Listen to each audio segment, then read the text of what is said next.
قرآن کریم میں المشارق والمغارب آیا ہے، تو عام طور پہ تو مشرق اور مغرب ایک یہ پرسوں کی بات ہے.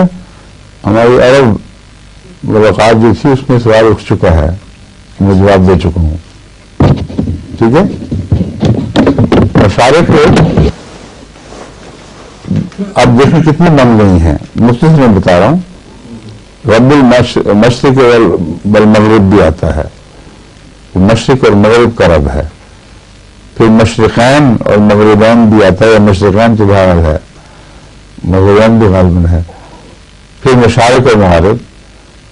تو یہ آئندہ آنے والے زمانے کے رجحانات کی مختلف پیشگوئیاں تھیں کہ انسان ابھی پوری دنیا دریافت نہیں کر سکا، اور ایک وقت ایسا آئے گا کہ 2 مغربیں ہو جائیں گی اس کی.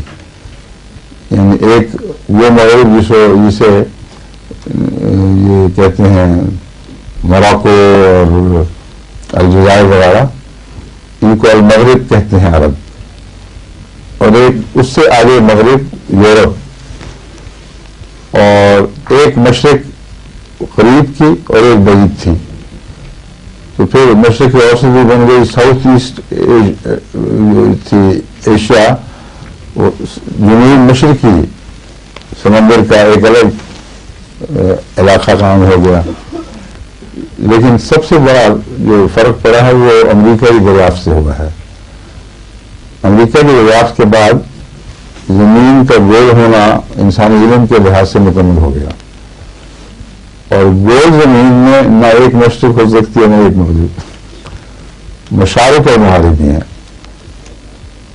یہاں سے امریکہ کو آپ مغرب کی طرف دیکھ رہے ہیں، جاپان سے دیکھیں تو مشرق کی طرف دیکھیں گے، اور جاپان کو امریکہ سے مغرب کی طرف دیکھ رہے ہیں، پاکستان سے مشرق کی طرف دیکھتے ہیں.